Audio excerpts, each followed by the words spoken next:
So, yeah, a range of salmon products. I know that word. Smoked salmon products.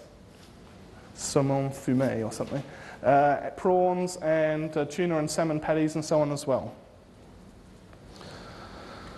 You don't have to sell your soul. You don't, if you're a cheese manufacturer, you don't have to take it to the nth degree, and we're not talking about selling cheese whiz, something that's you know, like a hamburger suitable for vegetarians. It doesn't need to be that brutally done. In some instances, it can be the small things that matter. Okay, maybe the product form thing might apply to this case as well, but what I wanted to concentrate on here was just the small thing of that having that hole in the corner. I don't know, has anyone used one of these products? Does that make a difference?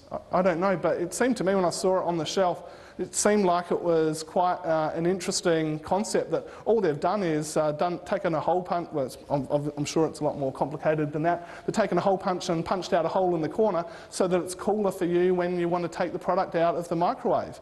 Just a fantastic example of a marketer or a marketing company interested in understanding consumers, how consumers use that product, and just doing a small transformation that's going to make it a lot easier. Like I said, I haven't actually tried that product or these types of products because I don't buy a lot of them, but I actually noticed it in the supermarket. I could not say that about most of the other products in that category, because I just don't tend to notice many of them. Or sometimes it's just things like the ring pull on cans, the lip on the bottom of the can that allows you to store them in your pantry without them falling over. Minor it's probably retooling and all of that sort of thing, but to my mind, minor modifications to the product form of the packaging, but based on a thorough understanding of how consumers use your product. So not only will that might appeal to consumers, it probably appeals to the supermarkets who are restocking these products on their shelves as well, so that they're not having towers of tin tuna fall over on consumers and give them a compo claim and so on. So supermarkets are probably more happy with these kinds of introductions and innovations as well. To be sure, sometimes less is actually more. And so I don't really think that the growth of the tuna sales to Japan over the last 20 or 30 years has been because we've shipped up a whole lot of canned tuna up to them. And so obviously there's going to be horses for courses. And again, it comes down to that understanding of your market for what products are appropriate to meet their needs, and what products and what other kinds of packaging or processing would be required to meet some of their other needs. So there still might be other processing, but also other packaging options to do with shipping pretty sashimi grade tuna up to Japan as well. I'm sure that that's got quite a lot of important processing issues behind it as well, so that the product can arrive there and fresh to eat raw. But what about education? Can't we just get away with, we don't need to do all of this, can't we just educate the consumer? Can't we just educate them? Well, yeah, I guess we can. We can just educate them about plucking chickens or plucking turkeys is the way to go.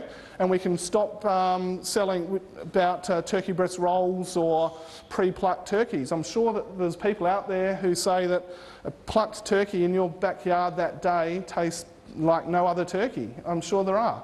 But the world's moved on. We're not really looking to buy and pluck our own turkeys. If you don't sell us a plucked turkey, that you're not going to be selling many turkeys. Who in the room doesn't know that smoking will increase the chance of severely life-threatening diseases? Hands up. Who doesn't know that? We all know it, right? And yet still, what's the smoking rate? I don't know, something like 20% or something like that. Okay, it might be on the decrease, it's a very slight decrease, but it's not about education. We've all got this message, haven't we? We all know that smoking is not good for us, and yet still people do it. And this is something that's going to kill you. And so education isn't the key, is it? So Pink Floyd had it right all along. Remember that song? What was this song? Another Brick in the Wall. What was the line, the mantra from that? We don't need no education. So Pink Floyd were the guys who had it all along. Consumers don't want to be educated, they want to be understood, they want to have their benefits that they're seeking accommodated through innovative technologies. And that's what really the focus of the presentations to follow are going to be. But back on those 4 Ps, we can see that packaging is going to impact on each of these 4 Ps. Obviously, it's primarily to do with product and how you enhance that product with different physical attributes and so on, and accommodating those different needs in terms of product form and consumption and so on. But it's also got a role, like we saw, primarily to do with the promotion. It's got that fantastic role of being able to work as that silent salesperson, making your product shelf evident. That's what packaging is about.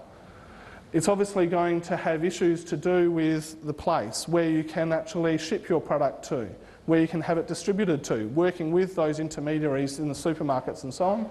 And obviously all of these things, to be able to introduce these introductions and innovations, are going to have an impact upon what price you're then going to be able to ultimately charge your product for. And like I said early on, hopefully you'll be able to price your products at such a point that you're able to return over what it has cost you to actually deliver those introductions.